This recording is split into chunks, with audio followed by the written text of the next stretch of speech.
Hey guys, welcome back to my channel. I am Danielle, aka Stitcherista, here on YouTube, and today is Thursday, December 23rd. My God, I had to look at the calendar. I'm like, what the hell?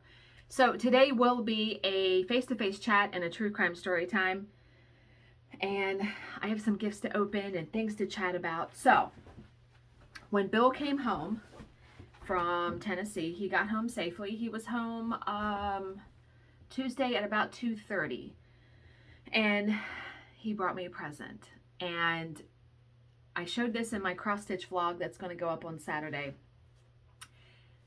If you have known me for any length of time, you know I like foxes, but above that, my love of bunnies is unparalleled. So he says, open your eye. No. He says, close your eyes, hold out your hands. I screamed. I have named him Cadbury.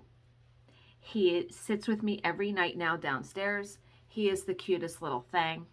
I pet him, I squeeze him. The inside of his ears are velvety. His little feet are velvety. He got this at Cracker Barrel. They have like the coolest stuff there, don't they? But don't you love Cadbury? So, love bunnies, absolutely. Would love to have one, but no. I'd like to visit that bunny cafe that I saw on Facebook. It's in Japan, I think, though, where you can go and have coffee or tea and pet bunnies. I would love that. So I wanted to show you a product that I use every day when I put on my eye makeup, and it helps me to get my eyeliner line straight. I can usually do it freehand, but this stuff helps. It is e.l.f. Line and Define eye tape. So what I do, I'm going to show you without peeling it off. These are very inexpensive. I bought a whole bunch of these on e.l.f.'s website on Black Friday because they had a discount. But if you see the strips of tape, you peel these off. I'll put it like this way, you know, so it's angled. So then I just run my eyeliner around it on the side. And it also helps too to get the eyeshadow. I can go over it and I'm not like getting eyeshadow down here. So it helps to have that line too. One of the best things I use in my makeup routine every day.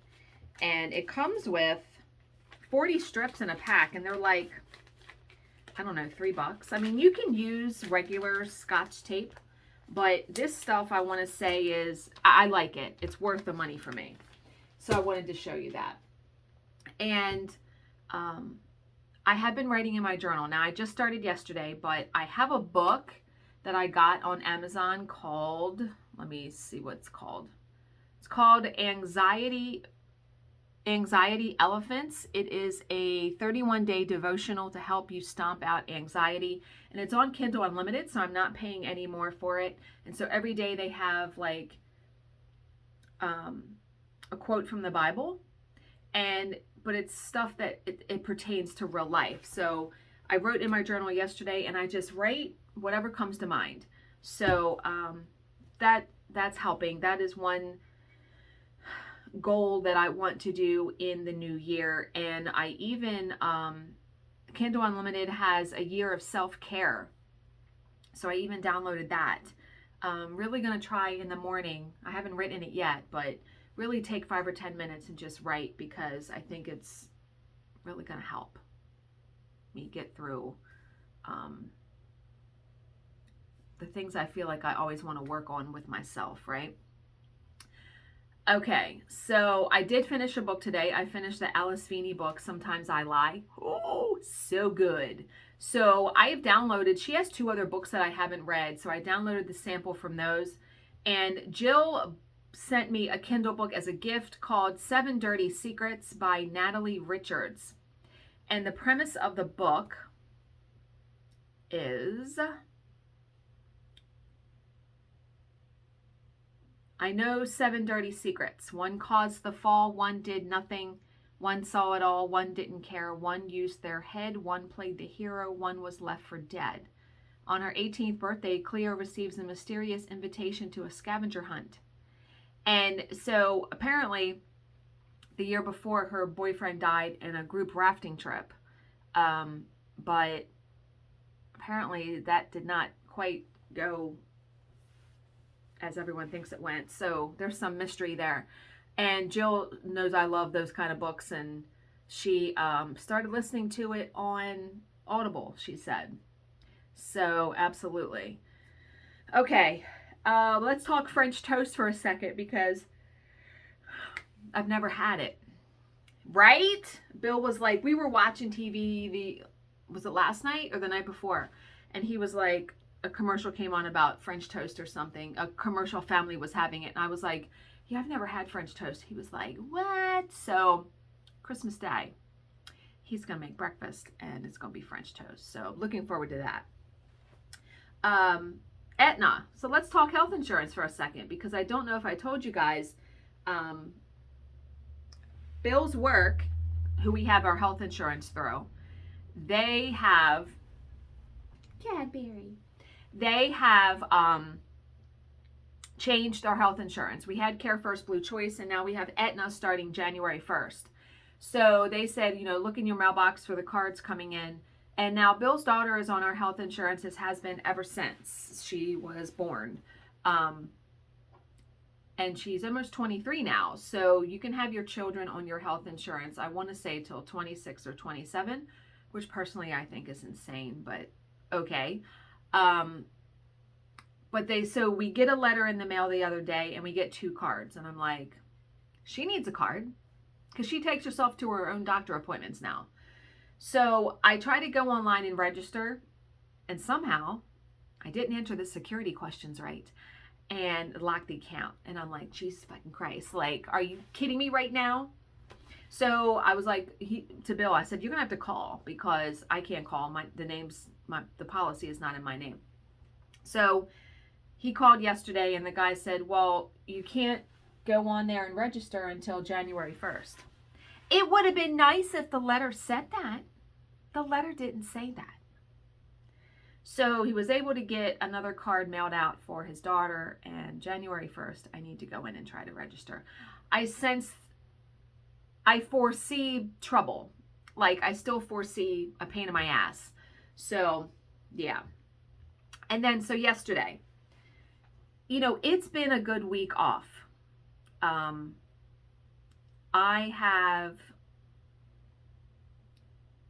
It's felt like I've had time off. Sometimes I'll have a week off. Like when I had off the week of Thanksgiving, didn't feel like I had a week off. One of my coworkers has turned up with COVID. That's not good. So she's like, I feel all right now. She doesn't feel too bad. So hopefully she'll be ready come Monday, because we have the arbitration the last week, next week, all next week. So yesterday our plan was we were going to go see the tree and go see, just ride around, look at some Christmas lights, and go to dinner. So he said, where do you want to go? And I was like, how about the Mexican place that we love? And I love their beef nachos. They have really good tortilla chips, and they just put ground beef and like white queso on there. Really good. So we get there, and they have like the best cranberry juice. I order cranberry juice as my drink every time. It's so good. I don't know what kind of cranberry juice they get, but it's really good. Anyway, so the food comes, and I'm like, that doesn't look like beef nachos. It was refried beans, cheese, chips. Bill's like, is your meal okay? And I'm like, yeah, it's fine. And then when I looked at the receipt, I busted out laughing, and I was like, oh, I have to tell you in the car. So the waitress must have misunderstood me. She must have thought I said bean nachos. That's why they came with just refried beans, no beef. So we were laughing so hard, and I said, well, in the future, I'm going to have to make sure I enunciate and say beef. Like, I'm going to have to say ground beef nachos. He's like, I didn't even know they had bean nachos. I'm like, me neither. Who would get just nachos with just refried beans on it? Who does that? I don't know. Okay. So that's all. I had notes. That's all the notes I had to chat about. We're having lasagna tonight for dinner from Costco. It's so good, but it takes double the time to cook it than what it says on the thing. Yeah. And then tomorrow we go to my mom's at 5 p.m. for pizza and gifts. And then Christmas Day, we have to be over my dad's at 2 p.m. So, I mean, Christmas is here, folks. If you have not gotten done your shopping, you better get to getting, right? Oh, and I know Bill doesn't watch my videos, so I can say this. I got one last gift in the mail for him today, and he doesn't even know it. I didn't even say anything because he's like, stop buying me stuff. Nah. Yeah, shut up. He loves Girl Scout Thin Mints, Girl Scout cookies Thin Mints. And I went online to try to find some, and someone on eBay had them for sale, but they said they weren't going to be in until January. They came today. I was like, let's go. And I also ordered myself some because, of course, peanut butter patties and the, I want to say Adventurefuls or Adventure something, which I've never tried, where it has like a caramel thing in the center.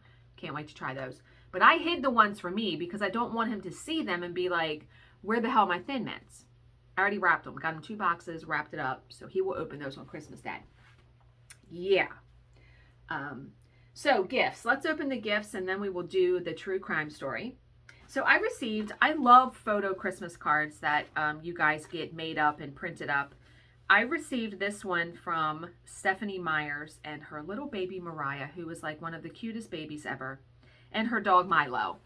So, oh my God, can you even look how cute? Isn't she like you just want to squeeze her face, right? Squeeze those cheeks. But yeah, Stephanie, thank you so very much. I absolutely love this card. And it's like good thick cards. So I will put this on my refrigerator. I save the photo cards that you guys send. I save all of the cards until we take down the tree. I have like a little holder. But the photo ones and like any kind of ones, like someone diamond painted me a card, I kept that one. Like I'll keep ones like that, okay?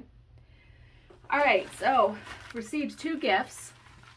This gift feels like candy or something. I hope it's candy. This is from Cindy Myers. It says fragile. Now, this was like stuffed in the mailbox. You know, our mail carrier, and I realize that mail carriers, oh, it's candy. Oh my freaking God. The whole thing is filled with candy. Let's fucking go. Yeah. Wait till you see all the candy in here. Did she put a note in here? No, but Cindy, thank you so much already. So, I feel like our mail carrier plays Tetris in our mailbox. Because when I opened up the mailbox yesterday, I was pulling stuff out and pulling stuff out and pulling stuff out. I guess mail carriers get very creative this time of year. So, now, this candy will be able to go in my candy jar. Starburst. Love Starburst. That's like a big giant pack. 2 packs of Caramel Delight Hot Cocoa Mix. Let's go. Love hot chocolate. I will have to have one of those today.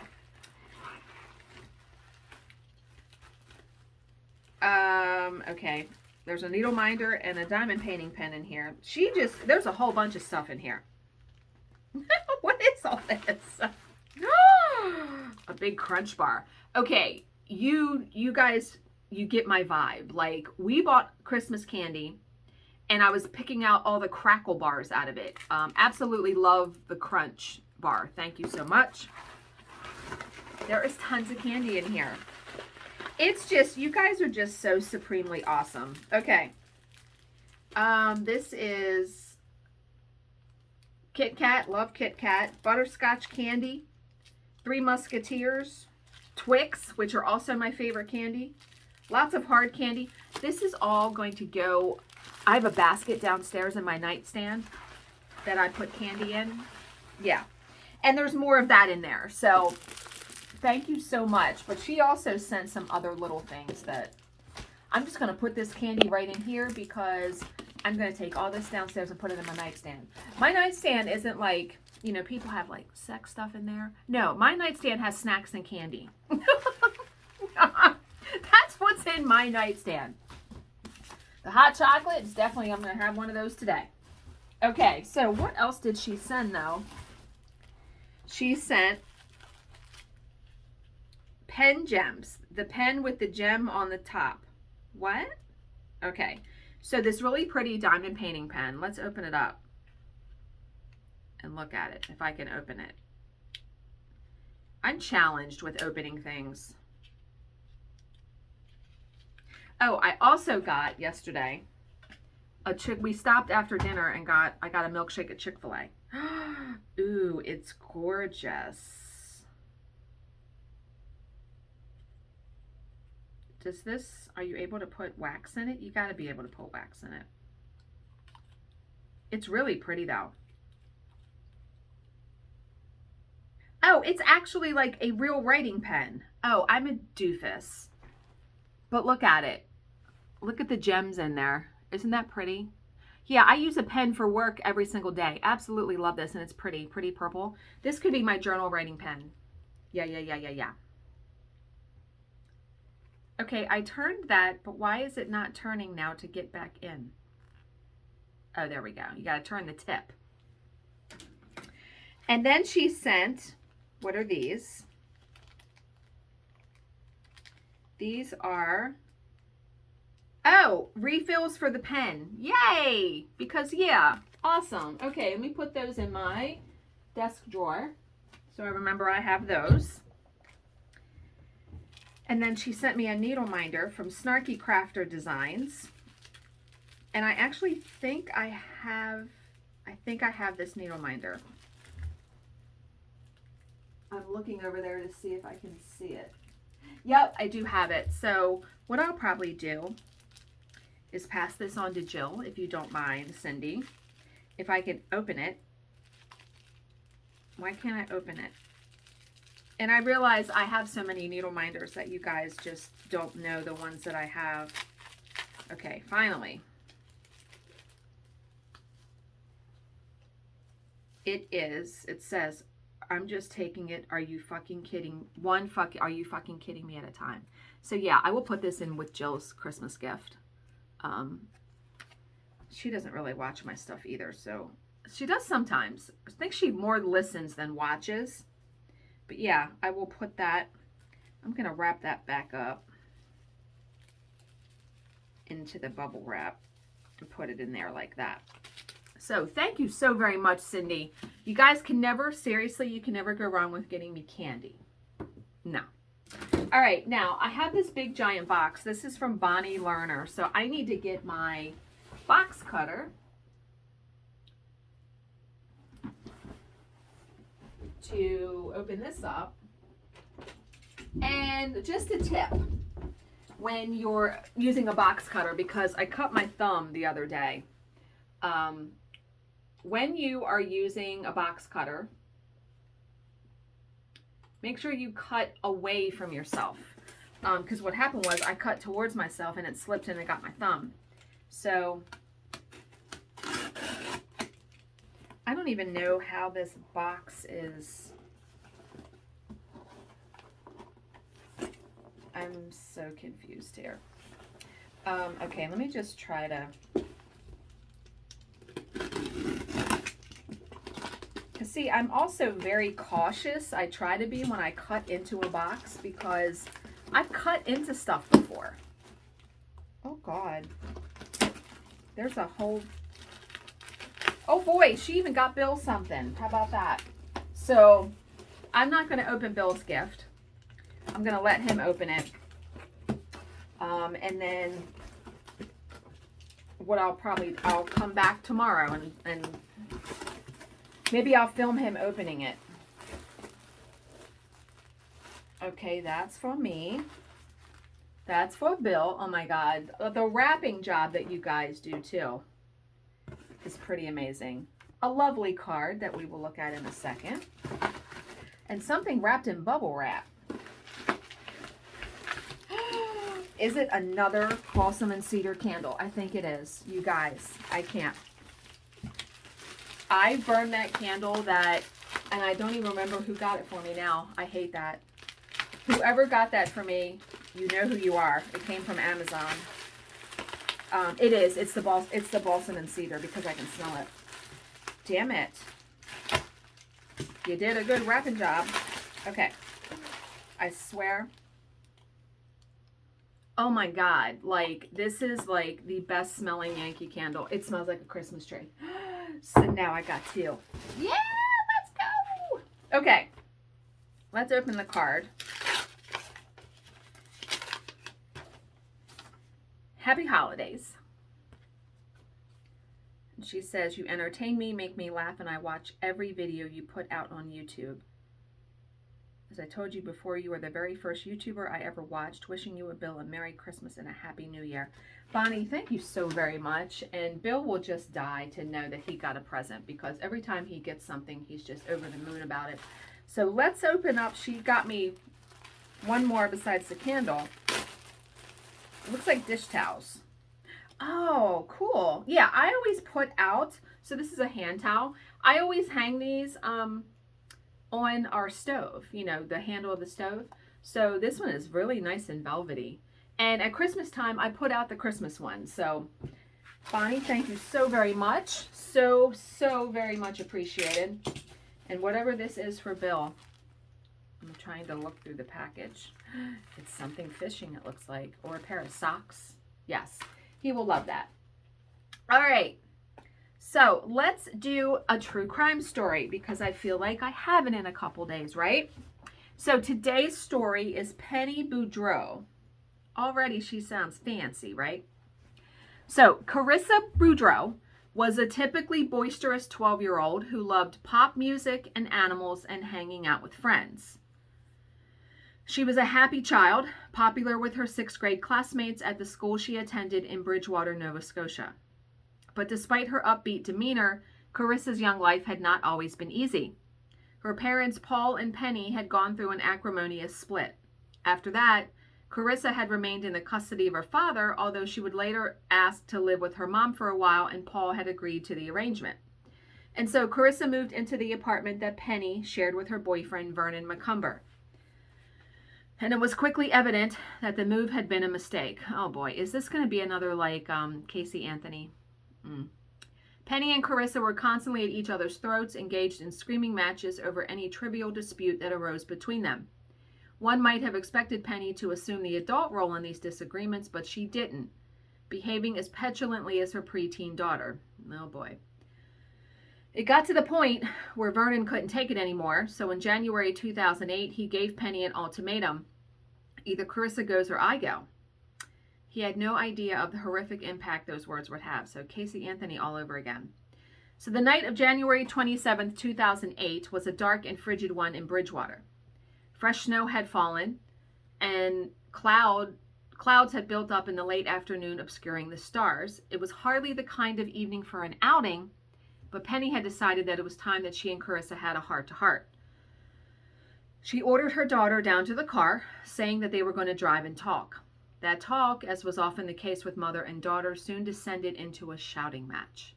Eventually, with Carissa screaming at her mother to stop the car and let her out, Penny brought the vehicle to a halt on a remote stretch of William Hebb Road near Bridgewater. The location was not accidental. Jesus Christ, she's going to kill her daughter. In fact, Penny had plotted it out beforehand, choosing it specifically for its remoteness. As Carissa got out of the car and started walking away, Penny went after her and tackled her to the ground. Then she reached into her pocket and retrieved a length of twine, which she looped around her daughter's neck. Carissa barely had time to register what was happening, and she screamed, "Mommy, don't," just before the ligature was tightened, cutting off her words. Penny, straddling the child, paid no heed. She pulled the noose tight and held it so for a full 3 minutes, while her daughter gasped and thrashed and struggled for breath. It was only when Carissa's body went limp that she loosened her grip, and during the entire episode, Penny had been looking into her daughter's anguished eyes. I hope this woman is in prison. I'm not a kid person. I didn't have children of my own. I have trouble bonding with children. I don't want to say trouble bonding with them, but I never had that maternal instinct. However, if it would have happened that I would have had a child, I can't imagine bringing harm to them. And especially doing that and over a goddamn man? I don't think so. I don't fucking think so. Okay. So, but now the deed was done. She was dead. The child was dead. And it was time for Penny to enact the rest of her plan. Dragging the corpse to her vehicle, she loaded it into the back seat. Then she drove to a spot along the La Have River and manhandled the body from the vehicle. Unbuttoning, oh Jesus fucking Christ.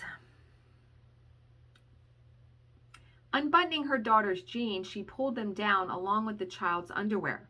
This was to create the impression that Carissa had been the victim of a sexual assault. At least she didn't do anything to her daughter in that manner. Finally, she rolled the body down an embankment and watched as it bobbed away with the current. Then she drove home. And you know, it's just like Susan Smith too. Push the car right into the river, the lake, whatever, with the two kids fucking strapped inside. I can't with stuff like that. So at around 8:30 that same night, Penny appeared at the Bridgewater police station in an apparently frantic state and reported her daughter missing. She said that she and Carissa had driven to the Bridgewater Mall Sobeys store to do some grocery shopping. According to her, they had been arguing on the way there, and Carissa had refused to go in, preferring to stay in the car. When Penny returned about 15 minutes later, her daughter was gone. She feared that she might have run away, as she had threatened to do many times before. The report of the missing girl brought an immediate response from the police. A major storm system was descending on the area, and a child caught outside in this weather was in serious danger of freezing to death. A canine unit was therefore dispatched immediately to the Sobeys parking lot, where they hoped to pick up a trail. However, the dogs detected no scent of the missing 12-year-old at all. That was the first alarm bell. And you know, most people who do something like this, first of all, you have to be mentally unstable to kill your child. But your demeanor, unless you're someone who is a sociopath or a psychopath and really believes your lies, you know what I mean? Throughout the night and into the next morning, the search continued. By now, the Bridgewater police had contacted adjacent jurisdictions and had also called in the Royal Canadian Mounted Police. Additionally, they had recruited the help of the media in getting out a description and photograph of Carissa. On January 29th, Penny appeared on television to make a tearful and apparently heartfelt plea for her daughter's safe return. She would make a second appeal a few days later. Again, Susan Smith all over again, crying on camera about the African-American man that took her kids. Yeah, right.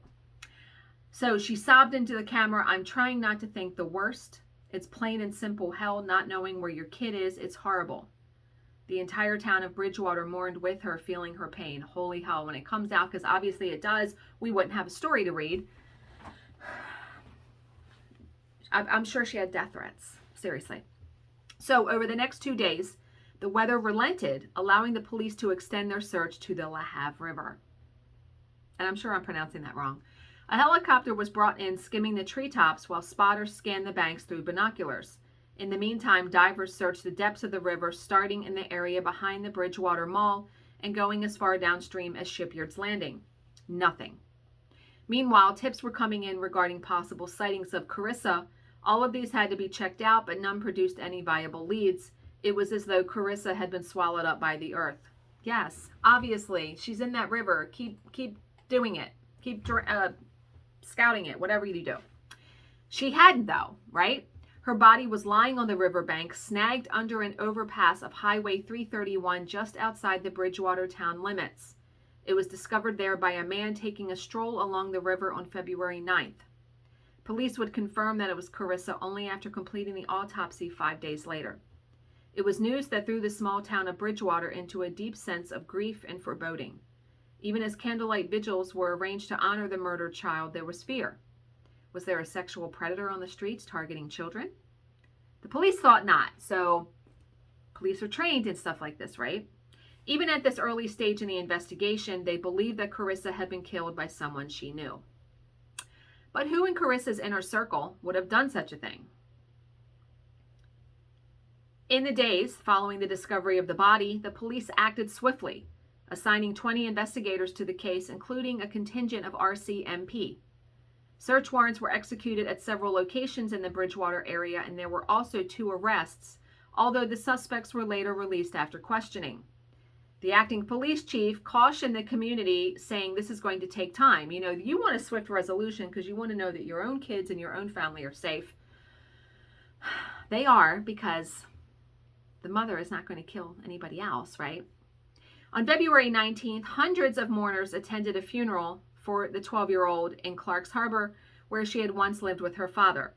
4 days later, 9 churches in the Bridgewater area held memorial services in her honor. If some of their prayers were for the swift capture of the monster who had done this, they would go unanswered. Winter dissipated, spring came and went, summer arrived. Still, there was no indication that the police were any closer to making an arrest. Then, out of nowhere, came a break. Because people can't keep their fucking yaps shut. Nope. Can't do it. On June 14th, Penny's neighbors reported a curious incident to the police. They said they had overheard an argument between Penny and Vernon. Remember her boyfriend? During the course of that altercation, Vernon was heard to shout several times, "Why, Penny? Why did you do it?" That would give you pause if you were the neighbor hearing that. She replied, "I did it for us." What? No. Investigators were not at all certain of the context of this conversation. However, they suspected that it might have something to do with Carissa's murder. It was decided, therefore, to bring in the suspects for questioning. Perhaps a few nights in the cell or jail would loosen their tongues. On June 14, 2008, Bridgewater police made their move, arresting Penny and Vernon and charging them with first-degree murder. But neither was giving anything away, insisting that they had nothing to do with Carissa's death. This presented investigators with a serious problem. With no evidence other than an overheard conversation, there was zero chance of obtaining an indictment, let alone a conviction. A desperate tactic was therefore devised, with an undercover police officer placed in Vernon's cell. Ooh. The hope was that he would say something to incriminate himself or his girlfriend, but he didn't. Penny, however, would prove far more fertile ground. After she was released, the police launched a sting operation using another undercover operative. Posing as an underworld figure, the officer approached Penny with a proposition. He said that he could make the evidence against her disappear if she was prepared to carry out a hit on behalf of his organization. Penny said that she was interested, but the mob boss said that he needed proof that she would be capable of following through. Penny assured him that she would, that she had killed before, and that she would have no problem doing so again. Jesus! She even offered to take the man back to the scene of her crime to demonstrate how she had done it. It was more than the police could have hoped for. Here they had their prime suspect back at the crime scene, demonstrating to an undercover officer how she had subdued and strangled her daughter. Even better, they had another officer concealed nearby, capturing the entire episode on videotape.